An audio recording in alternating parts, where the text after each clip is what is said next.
بسم اللہ الرحمن الرحیم J.Inspire سے قسط نمبر 6 کے ساتھ حاضر ہوں۔ آپ سے درخواست ہے کہ آپ اس چینل کے ساتھ جڑے رہیے گا۔ زندگی جدوجہد اور محنت ہمت سے بھرپور یہ آپ کی زندگی کو ایک نیا رخ بخشے گا۔ ابھی رات کے کہیں پیر باقی تھے، عمران نے اپنے آپ کو درخت کی گھنی شاخوں میں اچھی طرح چھپا لیا اور جنگلی بیسے کی زوردار آواز نکالی۔ اس کی آواز جنگل میں گونج اٹھی اور ارد گرد کے جانوروں کی مختلف آوازیں سنائی دینے لگیں۔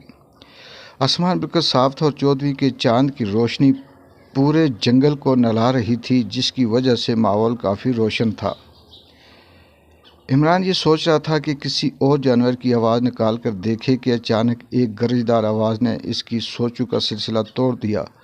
پہلے تو وہ ڈر گیا، لیکن جب غور کیا تو سمجھ آیا کہ یہ کسی شیر کی آواز تھی۔ اس نے اپنے خوف پر قابو پایا اور آواز کی سمت دیکھنے لگا۔ شیر کی گرجدار آواز سے جنگل میں ہلچل مچ گئی۔ مختلف جانور اپنی جان بچانے کے لیے جھاڑیوں اور اپنے بلوں سے باہر نکلنے لگے۔ جنگل کے ماحول میں گویا ایک شور برپا تھا۔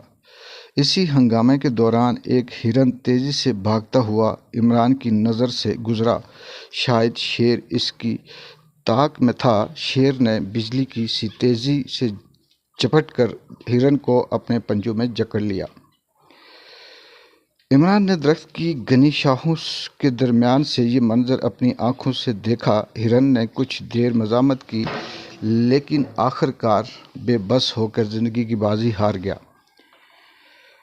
عمران یہ سب دیکھ کر سوچنے لگا کہ شیر کے شکار کرنے کا طریقہ کتنا عجیب اور منفرد ہے۔ پہلے اپنی دھاڑ سے ماحول میں خوف پیدا کرتا ہے اور پھر موقع کا فائدہ اٹھا کے شکار کو دبوچ لیتا ہے۔ شیر نے ہرن کا شکار کیا، اپنا پیٹ بھرا اور اطمینان کے ساتھ اپنے غار کی طرف چلا گیا۔ ہرن کے جسم کا جو حصہ بچا رہ گیا تھا، تھوڑی ہی دیر بعد کچھ لگڑ بگڑ یا گیدڑوں جیسے جانور وہاں پہنچ گئے۔ وہ اپنے حصے کے لیے ہرن کو چیر پھاڑ کر کھانے لگے۔ یہ عمل زیادہ دیر تک نہ چلا اور چند ہی منٹوں میں ہرن کے باقیات مکمل طور پر ختم ہو گئے۔ عمران حیرت سے یہ سب دیکھتا رہا اور سوچنے لگا کہ فطرت کے اصول کتنے عجیب ہیں۔ شیر صرف اس وقت شکار کرتا ہے جب اسے بھوک ہو اور پیٹ بھرنے کے بعد نہ تو کسی جانور کو تنگ کرتا ہے اور نہ ہی کسی پر حملہ۔ عمران نے اپنی آنکھوں سے آج وہ حقیقت دیکھی جس کا اکثر لوگ صرف ذکر کرتے ہیں۔ ابھی عمران کے ذہن میں یہ تمام منظر گردش کر رہا تھا کہ شیر دوبارہ نمودار ہوا اور اسی راستے پر چلتا ہوا کہیں گم ہو گیا اور جنگل ایک بار پھر خاموشی کی چادر اوڑھنے لگا۔ یہ سارا منظر دیکھنے کے بعد عمران کو یہ بھول گیا کہ وہ کسی اور جانور کی آواز نکالنے والا تھا۔ اب اس کے ذہن میں صرف ایک ہی سوال گردش کرنے لگا، یہ خونخوار جانور دن کو کہاں چھپے رہتے ہیں؟ اگر ان میں سے کسی ایک سے بھی سامنا ہو گیا تو شاید وہ کبھی اپنے بارے میں کچھ سنانے کے قابل نہ رہے۔ یہ سوچتے ہی خوف کے سائے اس کے دل اور دماغ پر گہرے ہونے لگے۔ رات کافی گزر چکی تھی، لیکن جنگل کی ہلچل اب بھی باقی تھی۔